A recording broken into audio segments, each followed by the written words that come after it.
Les jours vont mal, les temps sont durs, comme un cercle vicieux, comme une spirale infernale. On ouvre les yeux, regardez 2022, des images qui nous prennent tous les mots, des paysages qui nous laissent sans voix, des événements qui nous plongent dans un autre monde. Le temps a un impact, pendant qu'une actualité chasse l'autre, le monde se perd, l'humain se retrouve sans repère. 2022 dans les yeux, 2022 douloureux, 2022 malheureux. On prend des notes, on empile les mots, on a toujours quelque chose à déclarer. La guerre, l'amour, la paix. Alors je vous présente Déclaration.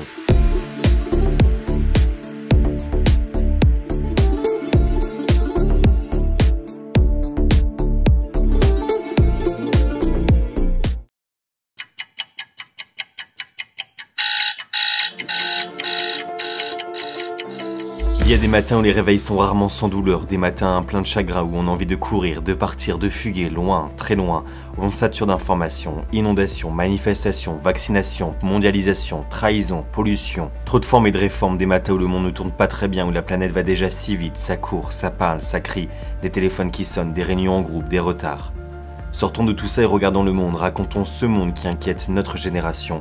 Pendant qu'une partie du monde se réveille, l'autre se rendort. On vit dans une époque où la peur nous entoure, partout, tout le temps. Les actualités se suivent et se ressemblent, les dates nous rappellent que le monde va mal. Alors on va chercher de l'espoir, il doit être là, quelque part, on en a besoin. Même le vaccin n'a pas réussi à faire espérer la population tout entière. Et puis nous pensions en avoir fini, qu'on retrouverait une sérénité, que le monde serait à nous, qu'on pourrait le parcourir sans crainte et sans peur. Mais notre présent a décidé autrement. Après la pandémie, voici la guerre. Pas celle contre un ennemi invisible, mais la guerre, la vraie. Elle est là, à nos portes. Pendant que certains rêvaient d'une nouvelle vie, d'autres pourtant innocents se font tuer sous les balles russes. Ces images sont à peine croyables en 2022 et pourtant des milliers de civils doivent fuir leur pays dans la plus grande détresse.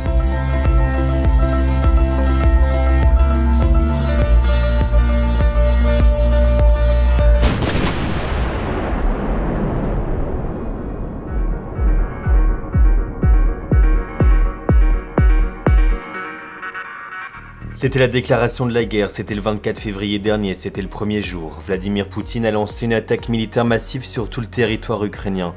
Le monde change, le monde s'accélère, impuissant, médusé. Est-ce les prémices d'une troisième guerre mondiale? Le président russe refuse que l'Ukraine bascule dans le camp occidental. D'édition spéciale, en envoyés spéciaux, on vit la guerre à travers nos écrans. Malgré tout, les Occidentaux ont condamné cette invasion et adopté de multiples sanctions contre la Russie. Mais le maître du Kremlin persiste et signe. Ses bombes et missiles continuent de pleuvoir sur plusieurs sites du pays, faisant de nombreuses victimes et des millions de réfugiés. La plupart de la population a tout perdu, et la descente aux enfers continue. Les négociations ne pourront intervenir que lorsque le président russe sera arrivé à ses fins.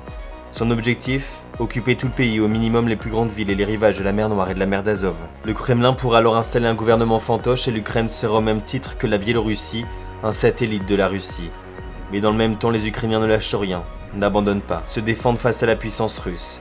C'est tout un territoire à reconstruire, même si la guerre continue, les dégâts sont là, humains, matériels, psychologiques. Les corps jonchent le sol de certaines villes, nous interrogeant sur un potentiel crime de guerre. Chaque jour on déclare des morts, chaque jour on déclare des blessés. Chaque jour notre tristesse grandit, autant que le chaos qui y règne.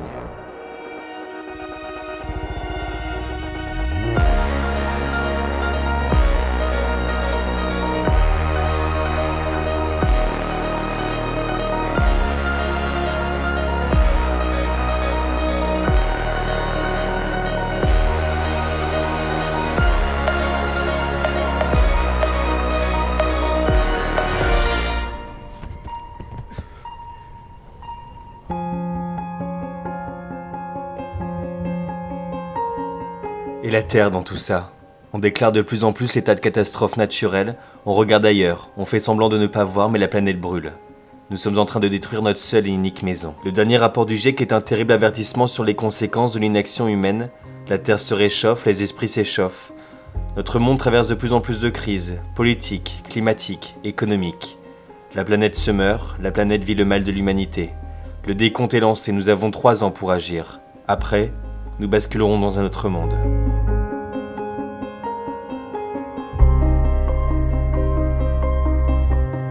Le seul espoir, c'est nous, alors il faut se battre à chaque instant pour retourner dans sa vie à soi et pas celle décidée par les autres. La vie est courte, mais la journée sera longue. Quelques minutes de presque soleil dans un océan de gris, les chemins sont parfois remplis d'illusions. Les étiquettes que l'on colle sans cesse sur les gens n'ont pour but que de nous déshumaniser. Soyez vous-même, on n'a pas trop le temps d'être quelqu'un d'autre. Les idéaux n'ont pas de prix. Allez, Vivons dans un monde plein de légèreté, sans se poser de pourquoi, de comment, où la liberté ne s'achète pas. Dernière déclaration. Comme hier, comme aujourd'hui. Le monde de demain est à nous, alors maintenant je crois que c'est à vous.